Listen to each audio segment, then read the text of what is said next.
ஒருத்தர் பார்த்தீங்கன்னா கட்சி தொடங்குறேன்ட்டு அப்படியே மேடையில் ஓடி வந்தார், ஓடினார், நடந்தார். அப்போ கீழேருந்து அந்த கட்சி துண்டை பூரா அள்ளி மேலே போடுறான். அவரும் எடுத்து கழுத்தில் மாட்டிக்கிட்டே வந்தார். அதை பார்த்துட்டு நிறைய பேர் போட்டாங்க அந்த துண்டை. அவரும் போட்டு பார்த்துட்டு அடைச்ச அப்படின்ட்டு திருப்பி அவர் தூக்கி போட்டு கடைசிக்கு ஒரு துண்டோடு போனார். ஒரு டுபாக்கூர் இது சென்னை கோட்டையை வரைந்து அந்த கோட்டைக்கு இவர் ஓடுறாராம். அந்த டுபாக்கூர் பொம்மை கோட்டைக்கு ஓடுறதுக்கே நீங்கள் 800 மீட்டர் ஓட வேண்டியிருந்துச்சு. பொம்மை கோட்டையை பிடிப்பதற்கே 800 மீட்டர் ஓட வேண்டியிருக்கு. ஜார்ஜ் கோட்டையை பிடிக்கிறதுக்கு எத்தனை மீட்டர் ஓடணும் ப்ரோ? சும்மா அப்படின்னெல்லாம் பிடிக்க முடியாது. அவசரத்தில் ப்ரோ என்ன பேசினார் தெரியுமா? நான் சொல்கிறேன். ஒடுக்கப்பட்ட மக்களை உரிமையை ஒடுக்குவதற்காகவும் அவர்களை நசுக்குவதற்காகவும் பாடுபட்டவர் டாக்டர் அம்பேத்கர்னார். ஒடுக்கப்பட்ட மக்களை மேலும் ஒடுக்குவதற்காக பாடுபட்டவர் அம்பேத்கர். இதிலிருந்தே தெரியுதா மனப்பாடம் பண்ணி ஒப்பிக்கிறார் ப்ரோன்னு.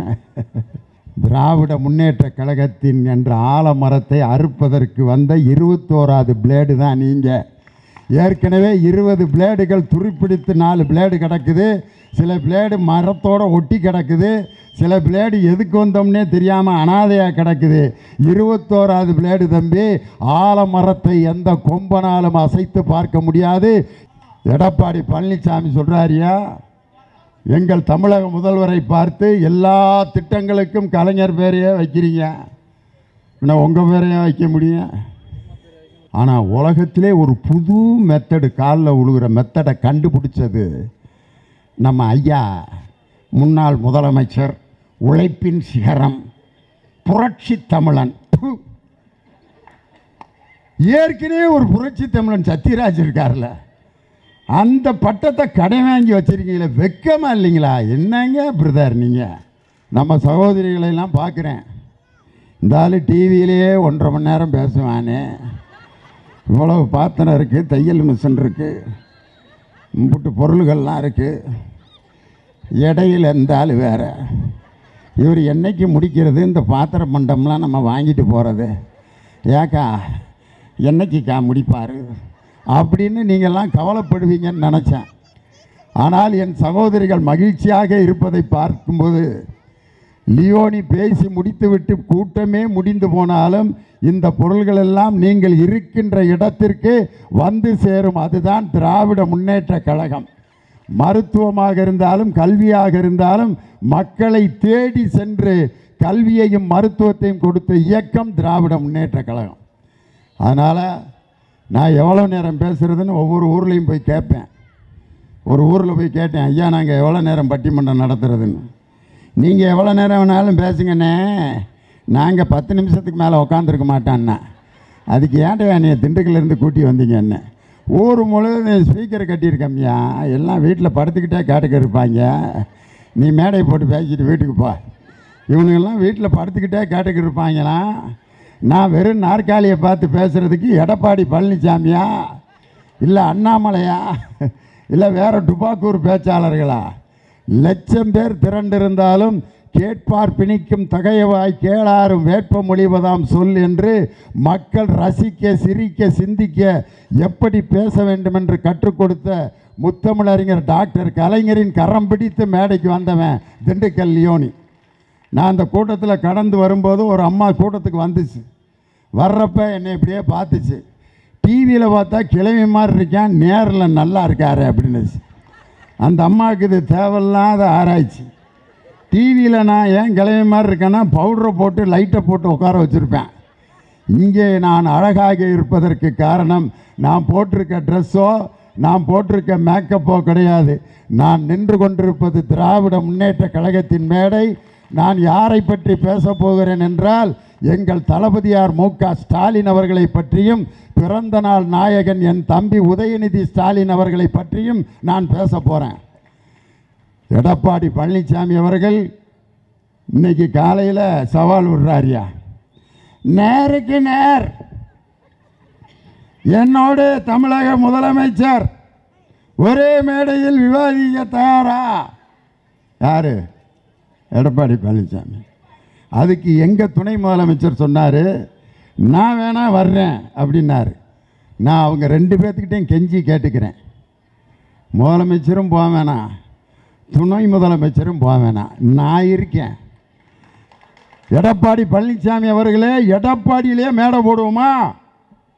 உங்கள் ஊர் எடப்பாடியில் மேடை போடுவோம். இன்னைக்கு லியோன் இந்த இடத்துல சவால் விடுறேன். உங்கள் ஊர் எடப்பாடியில் மேடை போட்டு இந்த பக்கம் நீங்கள், இந்த பக்கம் நான், திமுகவினுடைய சாதனைகளையும் அதிமுகவோட சாதனைகளையும் பேசுங்க. மக்கள் யாருக்கு கைதட்டி யாருக்கு அதிகமாக ஓட்டு போடுறாங்கன்றதை இப்போ தீர்மானிக்கலாமா? எதுக்குண்ணே உங்களுக்கு இந்த வேண்டாத வேலை? நீங்கள் தான் பத்திரிகைக்காரங்க வந்து கேட்டப்ப இந்த ஆரியம் திராவிடம் இதை பற்றி உங்களுடைய கருத்து என்ன? அனைத்திந்திய அண்ணா திராவிட முன்னேற்ற கழகத்தோட பொதுச் செயலாளர் என்ன பதில் சொன்னார் தெரியுமா? ஆரியம் திராவிடம் இதை பற்றி உங்கள் கருத்து என்ன? அது இல்லாமங்க படித்தவங்கள்ட்ட கேட்க வேண்டிய கேள்விங்க.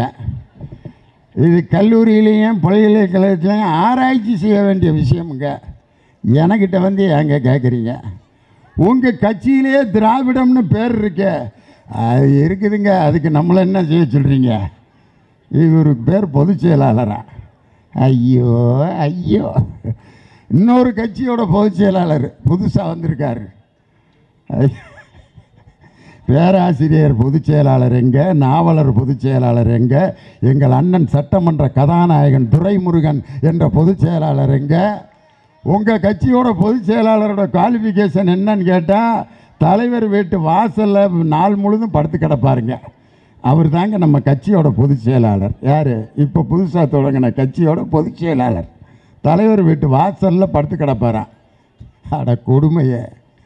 என் துணை முதலமைச்சர் உதயநிதி ஸ்டாலின் அவர்களை பற்றி இன்று இந்தியாவில் இருக்கக்கூடிய அனைத்து மாநிலத்தில் இருக்கக்கூடிய கட்சிகளும் இப்படி ஒரு இளம் தலைவரை தமிழ்நாடு பெற்றிருக்கிறதே யார் என்று அவரை எல்லோரும் பார்த்து கொண்டிருக்கிறார்கள். நானும் ஒரு கதை சொல்லிட்டேன். ஒரு நாட்டில் ஒரு ராஜா இருந்திருக்கார். அவர் பக்கத்து நாட்டில் ஒரு பெரிய அறிஞர். அவர் எவ்வளோ பெரிய புதிர், என்ன பெரிய கேள்வி கேட்டாலும் கண்டுபிடிச்சிருவார். எவ்வளோ பெரிய புதிருக்கும் விடை சொல்லிவிடுவார். சிக்கலான பிரச்சனைக்கும் தீர்வு காணிடுவார். அப்படிப்பட்ட ஒரு ஞானி அவர் அந்த நாட்டுக்கு வர்றார். அப்போ அந்த ராஜா என்ன பண்ணார்? அவருடைய வேஷத்தை கலைச்சிட்டு பொதுமக்களோடு போய் பொதுமக்கள் மாதிரியே உட்காந்துட்டார். யார்? ராஜா, உண்மையான ராஜா. யாரோ ஒருத்தனை டுபாக்கூருக்காரனை ராஜாவா வேஷம் போட்டு அங்கே உட்கார வச்சுட்டாங்க. எதில்? சிம்மாசனத்தில். இப்போ அந்த ஞானி வந்தார். அங்கே உட்காந்துருக்கிறது உண்மையான ராஜாவா இல்லையா அதை மட்டும் கண்டுபிடின்னு. அவன் ஆள் நல்லா கும்முன்னு இருக்கான். யார்? சிம்மாசனத்தில் டுபாக்கூர் ராஜா ஜம்முன்னு இருக்கான். மீசி அப்படியே ஏற்றுனேன், இங்கே போகிறேன் இங்கே போகிறேன் அப்படியே. நட்டையெல்லாம் பார்த்தா ராஜ நட்டையை விட்ட பயங்கரமாக இருக்கு. கொஞ்ச நேரம் கழித்து அந்த ஞானி அந்த உட்காந்துருக்கார் பாரு, அவர் தான் ராஜான்ட்டார். யார்? உண்மையான ராஜா மக்களோட மக்களாக ஏழை மக்களோட உட்காந்துருந்தார். எப்படியா கண்டுபிடிச்ச? எங்கள் நாட்டை பற்றி உனக்கு தெரியாது, எப்படி அவர் தான் ராஜான்னு உனக்கு எப்படி கண்டுபிடிச்சன்னதுக்கு அந்த ஞானி சொன்னால், ராஜாவை உட்காந்துருக்கவனை ஒருத்தன் கூட பார்க்கல. அந்த ராஜாவை பொதுமக்களோட வேஷத்தை கலைச்சிட்டு உட்காந்துருக்காரு, அவரைத்தான் எல்லாரும் பார்த்துக்கிட்டு இருந்தாங்க. இந்த ராஜாவை வேஷம் போட்டவன் கூட அவரைத்தான் ஒத்து பார்த்துக்கிட்டு இருந்தான். அதை வச்சே கண்டுபிடிச்சிட்டேன், இவர் தாண்டா உண்மையான ராஜான்னு. அந்த ராஜா வேற யாரும் இல்லை, என் தம்பி உதயநிதி ஸ்டாலின் தான். இந்தியாவே இன்னைக்கு அவரை பார்த்து கிட்டு கிட்டு கிட்டு கிட்டு நடுங்குதுன்னா, மூட நம்பிக்கைக்கும் பெண்ணடிமைக்கும் எதிராக முதலில் குரல் கொடுத்த ஒரு இளம் தலைவர் என் தம்பி உதயநிதி ஸ்டாலின். அதுதான் அருமையாக அவங்க பேசினாங்க. சனாதனம் அப்படின்னா ஏதோ இந்து மதத்தை அவர் ஒழிப்பதாக பேசியதாக ஏகப்பட்ட வழக்கு. சனாதனம் என்பது இந்து மதம் கிடையாது, அது மூட நம்பிக்கைகள். மூட நம்பிக்கைனா எப்படிப்பட்ட மூட நம்பிக்கை? 8 வயசில் ஒரு பொம்பளை பிள்ளைக்கு கல்யாணம் பண்ணி வச்சா அதுக்கு பேர் சனாதனம். கணவனை இழந்த ஒரு பெண்ணுக்கு மொட்டை அடித்து வெள்ளைச்சேலை கட்டி மூளையில் உட்கார வச்சா அதுக்கு பேர் சனாதனம். பெண்கள் படிக்கக்கூடாது என்று முடிவெடுக்கக்கூடிய அந்த கருத்துக்கு பேர் சனாதனம். பிறப்பால் ஒருத்தனை ஜாதியால் பிரிப்பது சனாதனம். இவைகளையெல்லாம் எதிர்த்து ஒரு குரல் கொடுத்த ஒரே இளம் தலைவர் நமது துணை முதலமைச்சர் உதயநிதி ஸ்டாலின். அதுக்காக வட இந்தியாவில் ஒரு சாமியார் என்ன பண்ணா, அவரோட படத்தை, உதயநிதியோட படத்தை எடுத்து ஒரு கத்தி எடுத்து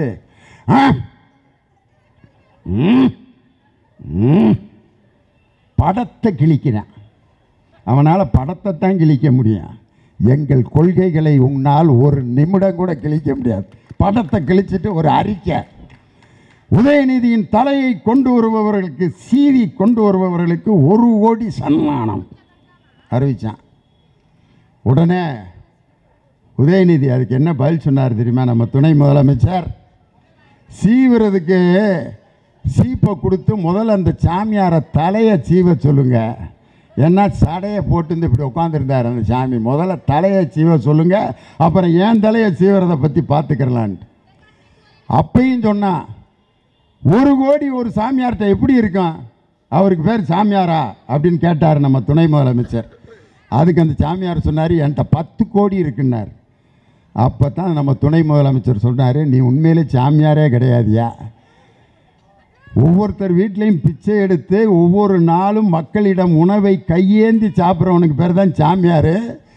10 கோடி வச்சிருக்கவனுக்கு பேர் சாமியாரா என்று பத்திரிகையாளர்களிடம் நெஞ்சை நிமிர்த்தி பதில் சொன்ன ஒரு துணை முதலமைச்சர் நம் தமிழகத்தின் துணை முதலமைச்சர் தம்பி உதயநிதி ஸ்டாலின். 2 வழக்கறிஞர்கள் பொழுது போகாமல் எதுக்கு கேஸ் போட்டான் தெரியுமா? அவர் அரசாங்க நிகழ்ச்சிகளில் டிஷர்ட் போட்டு வர்றார். ஏன் ட்ரெஸ்ஸு போடுறது அவங்கவுங்க விருப்பம்யா. எப்படி வேணாலும் ட்ரெஸ் இருந்தால் ஒருத்தர் கையில் கட்டிட்டு வந்திருக்காரு, வேட்டியை மடித்து கட்டிட்டு அப்படியே பார்க்குறாரு ஒருத்தர். இல்லையானியா இருக்கட்டும், பேண்ட்டு போட்டிருக்கீங்க, கையில் கட்டியிருக்கீங்க, வேட்டி கட்டியிருக்கீங்க, இன்னும் சில பேர் ட்ரௌசர் டிஷர்ட் போட்டிருக்கீங்க, ஜீன்ஸு டிஷர்ட், அவங்கவுங்களுடைய விருப்பம். முக்கியமான பணிகளுக்கு மட்டும் யூனிஃபார்ம் தான். டிரைவர் வர்றாரு, யூனிஃபார்ம் நச்சுன்னு இருக்கார் பாருங்கள். ஏன்னா அவர் டிரைவர்னு காட்டுறதுக்கு அப்படி ஒரு யூனிஃபார்ம். போலீஸ்காரர் நிற்கிறாரு, அவர் போலீஸுன்னு நம்மளுக்கு தெரியணுங்கிறதுக்காக தான் அந்த காக்கி யூனிஃபார்ம். அந்த யூனிஃபார்மில் கூட என் தானை தலைவன் டாக்டர் கலைஞருடைய அரசியல் திட்டம் ஒடுங்கியிருக்கு. ஒரு 40 வருஷத்துக்கு முன்னாடி போலீஸ்காரங்களெல்லாம் சினிமாவில் பார்த்துருப்பீங்க, டவுசர் போட்டிருப்பாங்க. டவுசரு, காக்கி சட்டை, சிவப்பு கலர் தொப்பி, ஐஸ் புருட்டு விற்கிற ஆள் மாதிரி. எங்கள் ஊரில் ஆபரகாம்னு ஒரு போலீஸ்காரர் இருந்தார். டவுசர் பாக்கெட்டு பார்த்தீங்கன்னா கடைக்கு பையெல்லாம் எடுத்துகிட்டே போக மாட்டார். அரிசியை வாங்கி வலது பையில் போடுவார். 2 கிலோ அரிசி பிடிக்கும் அந்த பைய. கத்திரிக்காய், தக்காளி, கருவேப்பிலை, கொத்தமல்லிலாம் வாங்கி இடது பையில் போட்டுக்கிடுவார்.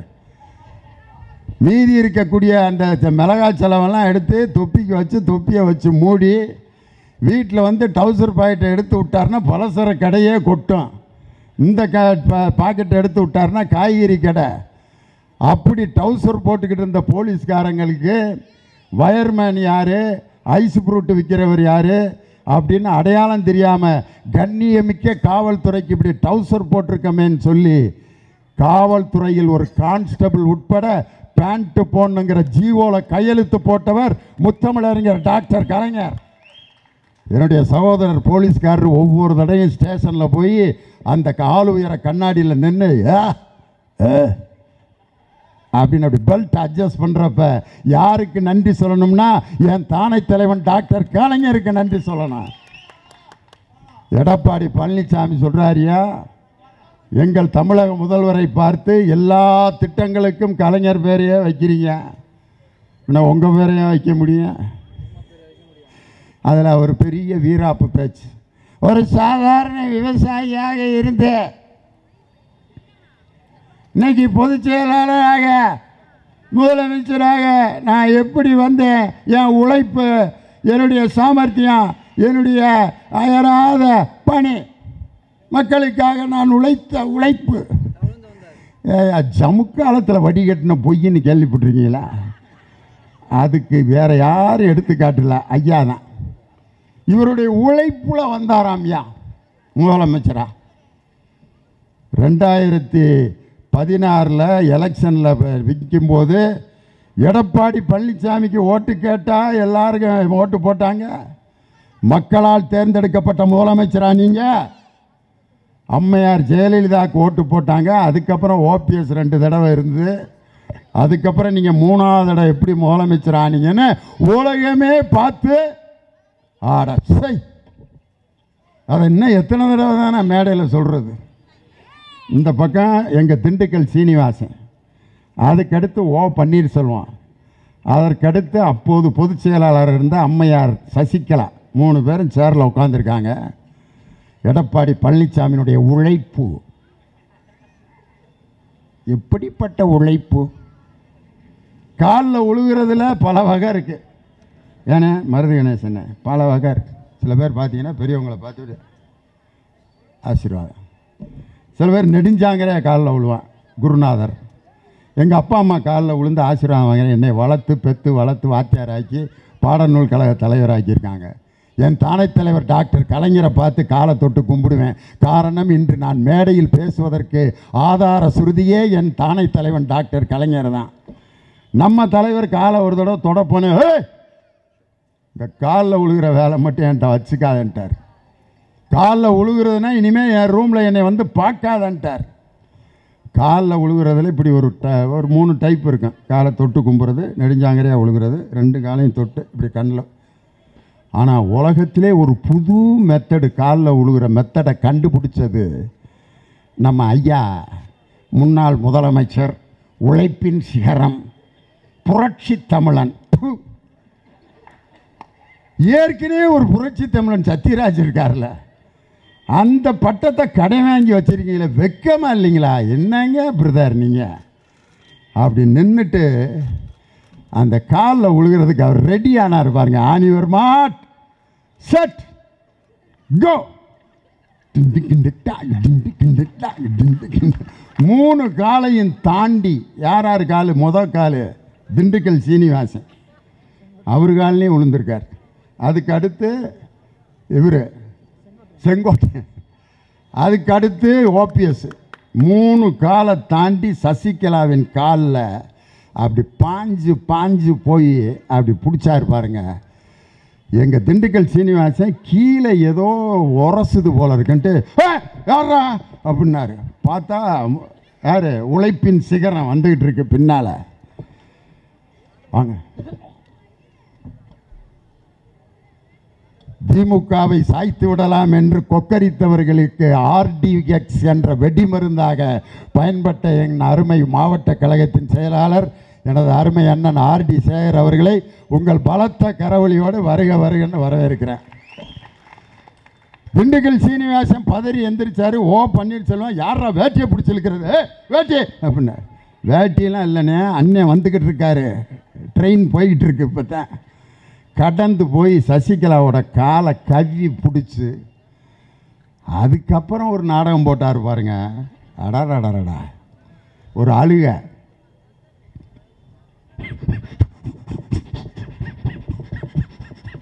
சசிகலாமா தோளில் கையை தொட்டு, என் சகோதரன் எடப்பாடி பழனிசாமி அப்படின்னு அந்த அம்மாவை அழுவ. இவர் அழுகையிலையும் பல வகை இருக்கு. ஒரு வகை வேதனையில் அழுகிறது. அந்த வேதனையில் அழுகும்போது கண்ணீர் அப்படியே தொட்டு நக்கி பார்த்தீங்கன்னா உப்பு கறிக்கும். இதெல்லாமாயா நக்கி பார்த்த நீயே அப்படின்னு கேட்காதீங்க. இளவு வீட்டில் அழுகிற பெண்கள் கொஞ்சம் அப்படியே கண்ணீரை அப்படின்னு தடை பார்த்தீங்கன்னா உப்பு கறிக்கும். மகன் ஸ்கூல்லையே ஃபஸ்ட்டு வாங்கி கோல்டு மெடல் வாங்கிட்டு வர்றப்ப, ஓ என் பிள்ளை வண்ணாரப்பேட்டையில் பிறந்த பிள்ளை ஸ்கூல் ஃபஸ்ட்டு வாங்கி கோல்டு மெடல் வாங்கிட்டு வருதுன்னு சொல்கிறப்போ உங்கள் கண்ணு கலங்கும். அப்போ அந்த கண்ணீரை டேஸ்ட் பண்ணி பாருங்கள், டேஸ்ட்டே இருக்காது. ஆனந்த கண்ணீருக்கு சுவையே இருக்காது. வேதனையில் விழப்படும் கண்ணீருக்கு உப்பு கறிக்கும். ஆனால் எடப்பாடி விட்ட கண்ணீர் இருக்க, அது மிளகாப்பிடி கலந்த கண்ணீர். அதை நக்கினோம்னா சுறுன்னு எரியும். காரணம் துரோக கண்ணீர். அது இன்னைக்கு பார்த்தீங்கன்னா அப்படிப்பட்ட ஒரு துரோகத்தை செய்து உன்னை முதலமைச்சராக்கி அந்த அம்மாவையும் கட்சியை விட்டு நீக்கி இன்னைக்கு வரைக்கும் பத்திரிகைக்காரங்க கேட்டதுக்கு என்னைக்காவது அந்த அம்மா பேரை வாய் திறந்து சொல்லியிருக்காராயா? அதுக்கு சொல்கிறதுக்கு தைரியம் இருக்கா? உங்கள் கட்சியை விட்டு விலகி போயிருக்கிறார்களே, அவர்களெல்லாம் மீண்டும் சேர்ப்பீர்களா? விலகி போகலைங்க, நாங்கள் நீக்கிட்டோம். யார் யாரை நீக்கினீங்க?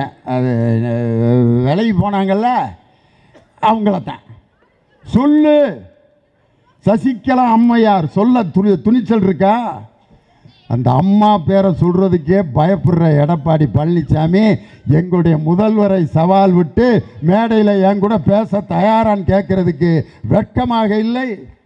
யாரை பார்த்து யார் சவால் விடுறது?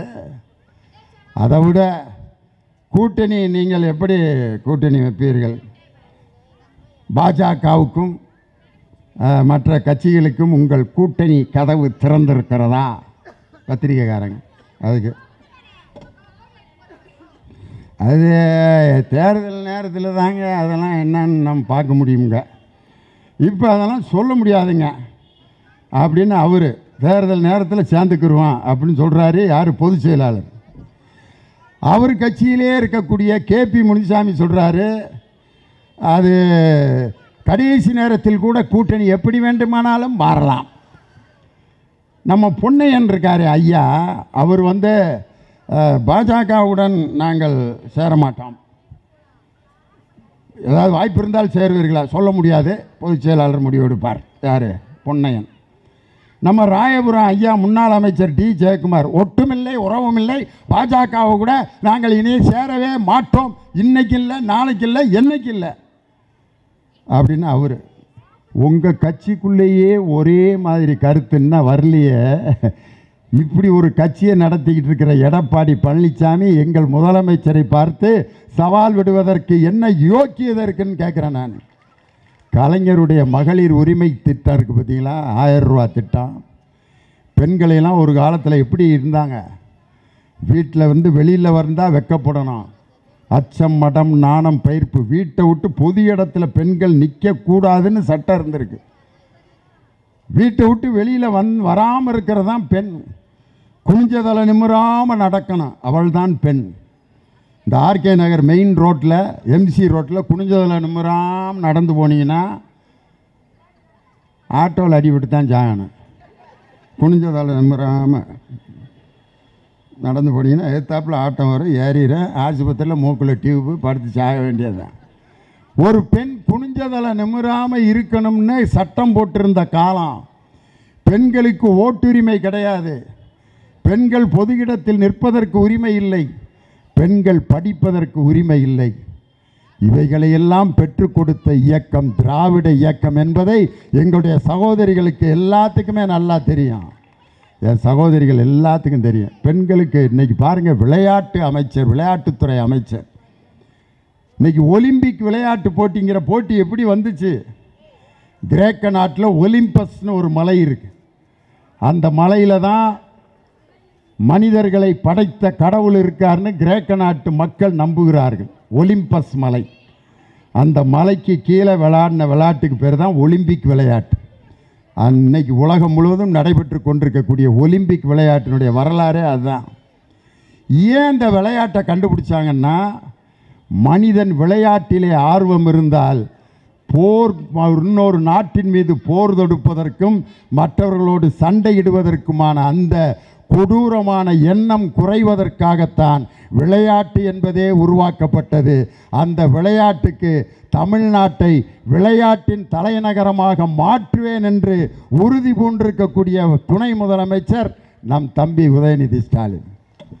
அதுலேயும் ஒரு காலத்தில் ஆண்களுடைய விளையாட்டு, பொங்கல் விளையாட்டு போட்டியில் ஆண்களுக்கு என்ன விளையாட்டு போட்டி வைப்பாங்கன்னா, கபடி, கால்கட்டு, 2 காலையும் கட்டிட்டு அப்படியே தவி தவி நடந்து போகிறது, சாக்கு ரேஸ், சாக்குக்குள்ளே காலை விட்டு குதிச்சு போவாங்க.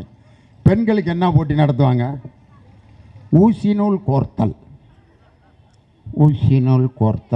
கோலப்போட்டி. எங்கள் ஊரில் இப்படி தான் கோலப்போட்டி நடத்தினா, ஒரு அம்மா என்ன பண்ணிருச்சு, பெண்கள்லாம் பல கலரில் கோலம் போட்டுக்கிட்டு இருந்தாங்க. அந்த அம்மா வந்து அவங்க மாமியார் படத்தை வரைஞ்சி வச்சிருச்சு கீழே. போட்டி நடத்தின நடுவர், ஏம்மா உங்கள் மாமியார் படத்தை வரைஞ்ச? அவங்க மேலே அவ்வளவு பாசமாக, எங்கள் மாமியார் அவ்வளோ அழகாக இருப்பாங்க, அவங்க அழகை எல்லாரும் பார்க்கணுங்கிறதுக்காகத்தான் அவங்க படத்தை நான் வரைஞ்சி வச்சேன் அப்படின்னு சொல்லும்னு நினச்சாங்க. ஆனால் அந்த அம்மா என்ன சொன்னுச்சுன்னா, எங்கள் மாமியாரை மிதிக்கணும்னு நான் பல தடவை முயற்சி பண்ணேன், என்னையால் மிதிக்க முடியல. போகிறேன் வர்றவன்லாம் மிதிச்சுட்டு போட்டு எனக்கு பரிசு கிடைக்காட்டி கூட பரவாயில்ல, என் மாமியார் படத்தை வரைஞ்சி ஊரு புயல்கிட்ட பூரா அந்த அம்மா மிதி வாங்கிறத நான் பார்க்கணும் அப்படின்னு கோலம் போட்டி, ஊசி நூல் கோர்த்தல், கண்கட்டி விளையாட்டு, பாண்டி விளையாட்டு, இதுதான் பெண்கள் விளையாடினார்கள். இன்றைக்கி என் தம்பி உதயநிதி ஸ்டாலின் பொறுப்பேற்ற பிறகு பெண்களுக்கான தனிப்பட்ட போட்டிகளை நடத்தி இன்னைக்கு உலக செஸ் சாம்பியன்களில் பிரக்யானந்தா வைசாலி என்ற ஒரு பெண் கிராண்ட் மாஸ்டருங்கிற பட்டத்தை வாங்கி கொடுத்துருக்காங்கன்னா, பெண்களால் எல்லா விளையாட்டையும் விளையாட முடியும் என்பதற்கு உற்சாகம் கொடுத்த இயக்கம் திராவிட இயக்கம். இன்னைக்கு பார்த்தீங்கன்னா நமது பெண்கள் இன்னைக்கு ஒவ்வொரு 1000 ரூபாங்கிறது சாதாரண விஷயமா? அந்த 1000 ரூபாயை ஒவ்வொரு தடவையும் பேங்க் அக்கௌண்ட்டில் பார்க்கும்போது எவ்வளவு மகிழ்ச்சி அடைகிறாங்க. எடப்பாடி பழனிசாமி சொல்கிறாரு, தாலிக்கு தங்கம் என்ற திட்டத்தை நீங்கள் ஏன் செயல்படுத்தவில்லை? அவங்க 3 வருஷமாக கொடுக்காம 3 வருஷம் கழித்து தாலிக்கு தங்கம் கொடுத்தாங்க. அப்போ யாரெல்லாம் தங்கம் வாங்க வந்தாங்க தெரியுமா? 3 பிள்ளையை தூக்கிட்டு தாலிக்கு தங்கம் வாங்க வர்றேன். கல்யாணம் முடிஞ்சு 3 வருஷம் ஆச்சுங்க, அப்புறம் எதுக்குடா தாலி கொடுக்குறாங்க, வாங்கிப்பியாவது திருப்பி கட்டி விடுவான். 3 பிள்ளை பெற்ற பிறகு நீ தாலி கட்டினா என்ன கட்டாட்டி என்னான்ட்டு. இதுக்கு எங்கள் ஊரில் வேடிக்கை எங்கள் தாத்தா ஒரு கதை சொல்லுவார். எங்கள் ஊரில் இருக்க ஒரு தாத்தா வெளியில் பாத்ரூம் போகிறவர், ஒரு டப்பாவில் தண்ணி எடுத்துக்கிட்டு போய் டப்பாவை வச்சுட்டு தண்ணியோடு வச்சுட்டு அங்கிட்டு பாத்ரூம் முள்ளுச்செடி பக்கம் பாத்ரூம் போயிட்டு திருப்பி வந்து டப்பாவில் இருக்க தண்ணி எடுத்து கழுவிட்டு வருவார். ஒரு தடவை அவர் உட்காந்துருக்கப்ப காக்கா வந்து அந்த தண்ணியை தட்டி விட்டுருச்சு. தாத்தா முடிச்சுட்டு வந்து பார்க்குறாரு, தண்ணியை காணோம். அப்புறம் எங்கிட்டோ நடந்து போய் ஒரு குளத்தில் போய் கழுவிட்டு வந்திருக்கார். அடுத்த நாள் அதே மாதிரி முள்ளுச்செடிக்கிட்ட உட்காந்துருக்காரு, காக்கா தட்டி விட்டுருச்சு. என்னடா அந்த காக்கா இப்படியே பண்ணிகிட்டு இருக்கே அப்படின்ட்டு என்ன பண்ணிட்டாரு, பாத்ரூம் போகிறதுக்கு முன்னாடியே கழுவிட்டு அதுக்கப்புறம் டப்பா வச்சுட்டு காக்காட்ட சொல்கிறார், இப்போ என்ன செய்வேன், இப்போ என்ன செய்வேன்னு. ஏண்டா கழுவிட்டு கக்கிச்சு போகிறதுக்கு பேர், இப்போ அதுக்கு பேர் மனுஷனா? நீ 3 புள்ள பெற்றவனுக்கு தாலிக்கு தங்கம் கொடுத்து அவனை கேலி பொருளாக்கி, ஆனால் என் தானை தலைவர் டாக்டர் கலைஞர் பெற்றெடுத்த முத்துவேல் கருணாநிதி ஸ்டாலின் யோசித்தார், கொடுக்குற தங்கத்தை வாங்கி யார்ட்டையாவது அடகு வச்சுருவாங்க அல்லது யாருக்கையாவது கொடுத்துருவாங்க, விற்று காசாக்கிடுவாங்க. என்னுடைய பெண்கள் படிக்க வேண்டும் என்பதற்காக புதுமை பெண் என்ற ஒரு திட்டத்தை உருவாக்கி கல்லூரிக்கு செல்கின்ற பெண்களுக்கு மாதம் 1000 ரூபாய் உதவித்தொகை கொடுத்த ஆட்சி திராவிட மாடல் ஆட்சி. அதில் ஒரு அம்மா தன்னுடைய மகளுக்கு இன்ஜினியரிங் காலேஜில் இடம் கிடச்சிருச்சு. போய் சாமிக்கிட்ட வேண்டுது, அம்மா சாமி மகளுக்கு இன்ஜினியரிங் காலேஜில் இடம் கிடச்சிருச்சு சாமி, 50,000 ரூபா கட்ட சொல்கிறானுவ, 40,000 ரூபா பிரட்டிட்டேன், இன்னும் ஒரு 10,000 ரூபா கைமாற்று கொடுத்தீங்கன்னா சாமி 10,000 ரூபா தான் கேட்குறேன் உன்ட்ட, கொஞ்சம் பார்த்து கொடு. சாமி எப்படி கொடுக்கும், பேங்காக நடத்திக்கிட்டு இருக்குது அது இந்த இப்படியே பார்க்குது. அந்த அம்மாவுக்கு சாமி என்ன சொல்கிற மாதிரி கேட்குதுன்னா இப்படி சாமியை உத்து பார்த்துக்கிட்டே இருக்கு. அந்த அம்மா சாமி பேசுகிற மாதிரி அந்த அம்மா காதில் விழுகுது. ஏன் வேதனை உனக்கு தெரியாதுமா, ஏன் முன்னாடி தான் 3 உண்டியல் வச்சுருக்கானுங்க, ஏன் முன்னாடி தான் காசெல்லாம் போடுறாங்க, ஏன் முன்னாடி தான் பூட்டை திறந்து என்றானுங்க, அம்புட்டையும் மூட்டையை கட்டி அவனுக்கு எடுத்துகிட்டு போயிடுறாங்களே ஒழிய ஒரு ரூபாயை கூட என் கையில் ஒரு 50 ரூபா கொடுத்துட்டு போனதில்லை. நான் எப்படி உனக்கு 10,000 ரூபா கொடுக்க முடியும்னு சாமி சொல்லியிருக்கு. அப்போ தான் அந்த அம்மா, ஓ நிலைமையே இப்படி இருக்கிறா சாமி, உங்ககிட்ட காசே ஒரு வேலையும் கொடுக்குறது இல்லையா, காசு மட்டும் இல்லை திங்கிற பொருளை கொண்டு வந்து வச்சுட்டு நான் திங்க மாட்டேன்னு தெரிஞ்சிருந்தும் திருப்பி அவன் தின்னு எடுத்துகிட்டு போயிடுறான், ஏன் பாப்பா என்கிட்ட வந்து காசு கேட்குற? சாமியால் கையிலேருந்து காசு கொடுக்க முடியாது, நமக்கு மனசுக்கு ஆறுதல் தர முடியும்.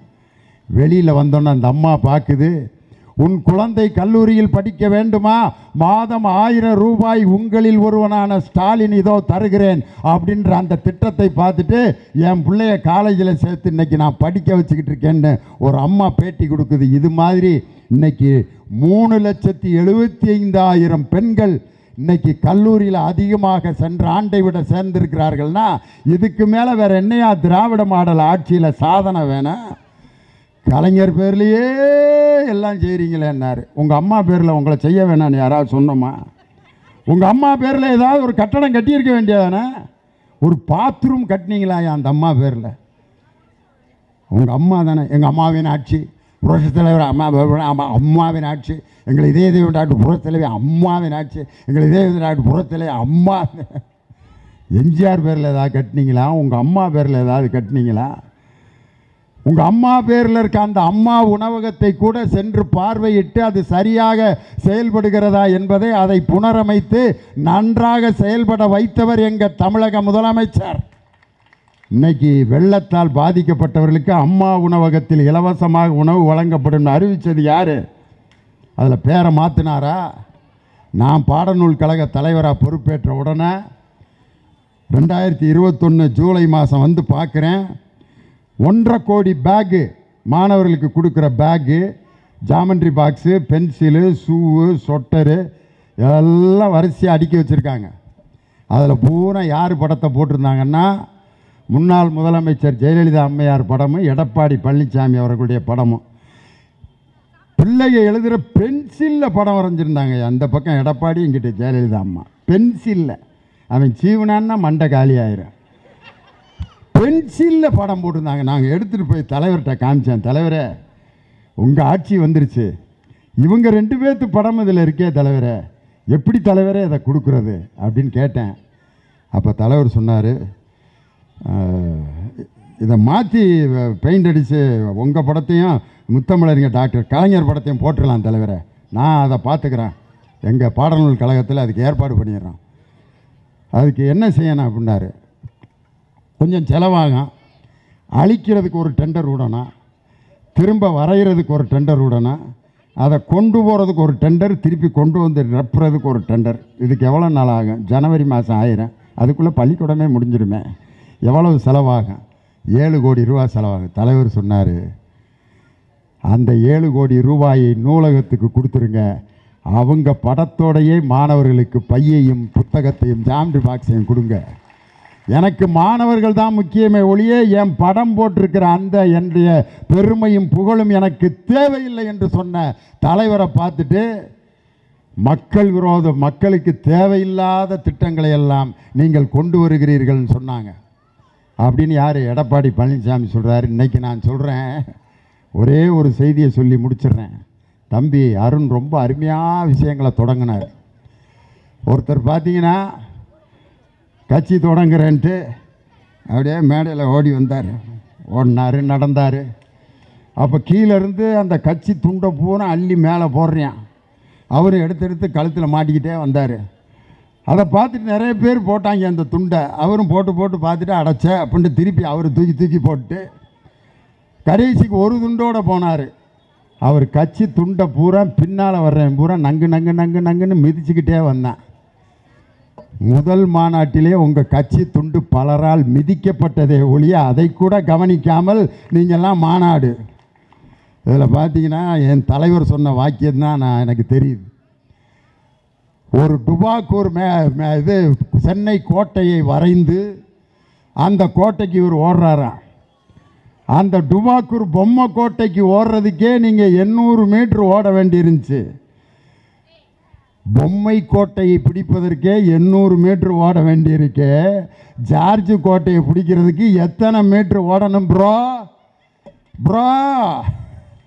சும்மா அப்படின்னெல்லாம் பிடிக்க முடியாது. என் தானை தலைவர் டாக்டர் கலைஞர் சொன்னார், எவன் நீண்ட தூரம் ஓடி வருகிறானோ அவனால் தான் அதிக உயரத்தை தாண்ட முடியும் என்று சொன்னவர் முத்தமிழறிஞர் டாக்டர் கலைஞர். யார் நீண்ட தூரம் ஓடி வருகிறானோ அவன்தான் அதிக நீளத்தை தாண்ட முடியும். அதில் அதை பற்றி பேசணும்னா போயிட்டே இருக்கான். அவசரத்தில் ப்ரோ என்ன பேசினார் தெரியுமா? நான் சொல்கிறேன். ஒடுக்கப்பட்ட மக்களை உரிமையை ஒடுக்குவதற்காகவும் அவர்களை நசுக்குவதற்காகவும் பாடுபட்டவர் டாக்டர் அம்பேத்கர்னார். ஒடுக்கப்பட்ட மக்களை மேலும் ஒடுக்குவதற்காக பாடுபட்டவர் அம்பேத்கர்.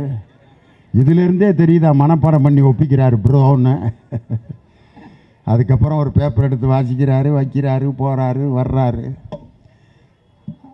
தம்பி, பிரதர், இன்னைக்கு நான் சொல்கிறேன், திராவிட முன்னேற்ற கழகத்தின் என்ற ஆலமரத்தை அறுப்பதற்கு வந்த 21வது பிளேடு தான் நீங்கள். ஏற்கனவே 20 பிளேடுகள் துருப்பிடித்து 4 பிளேடு கிடக்குது. சில பிளேடு மரத்தோடு ஒட்டி கிடக்குது. சில பிளேடு எதுக்கு வந்தோம்னே தெரியாமல் அனாதையாக கிடக்குது. 21வது பிளேடு தம்பி. ஆலமரத்தை எந்த கொம்பனாலும் அசைத்து பார்க்க முடியாது. எங்கள் திராவிட மாடல் முதலமைச்சருடைய திட்டங்கள் ஒவ்வொன்றும் மகளிர் உரிமை தொகை வாங்கி கொண்டிருக்கக்கூடிய 1,15,00,000 பெண்கள் என் தானை தலைவன் டாக்டர் கலைஞர் பெற்றெடுத்த முத்துவேல் கருணாநிதி ஸ்டாலினின் பக்கம் என்றும் இருந்து கொண்டே இருப்பார்கள். 5 தொகுதியில் டெபாசிட் போன பிறகு எடப்பாடி பழனிசாமி என்ற அந்த புள்ள பூச்சிக்கு கொடுக்கு முளைஞ்சு இன்னும் பேசுது அப்படின்னு சொன்னால், நான் இப்போ சவாலாக விடுறேன். எடப்பாடியில் இல்லை, திண்டுக்கல்ல இல்லை, திண்டுக்கல் கூட எங்கள் ஊருக்கு வாங்க பேசலாம். அல்லது ஆர்கே நகரில் எங்கள் ஆர்டி சேகர் தலைமையில் ஒரு மேடையை போட்டு கொடுங்க. எடப்பாடி பழனிசாமி நானும் ஆளுக்கு அரை மணி நேரம் பேசுகிறோம். முன்னாள் முதலமைச்சர் எடப்பாடி பழனிசாமி அவர்களே, பொய் பேசும் பழனிசாமி அவர்களே, 10 தோல்வி பழனிசாமி அவர்களே, புழுகு மூட்டை பழனிசாமி அவர்களே, 5 தொகுதிகள் டெபாசிட் போன பிறகும் எப்படி நீங்கள் பேசுவதற்கு உங்களுக்கு துணிச்சல் வந்தது என்று கேட்டு, இது போன்ற புற்றீசல்களாலும் இது போன்ற ஆணவ பேச்சுகளாலும் திராவிட முன்னேற்ற கழகத்தை எந்த சக்தியாலும் அழிக்க முடியாது. வருகின்ற 2026இல் 234 தொகுதியில் 200க்கும் மேற்பட்ட தொகுதிகளில் திராவிட முன்னேற்ற கழகம் வெற்றி பெற்று ஆட்சி அமைக்கும் என்று சொல்லி எங்கள் உயிரினும் மேலான அருமை ரசிக பெருமக்களுக்கும் கழகத்தின் உடன்பிறப்புகளுக்கும் வாழ்த்துக்களை சொல்லி உங்களிடமிருந்து விடைபெறுகிறேன். நன்றி, வணக்கம்.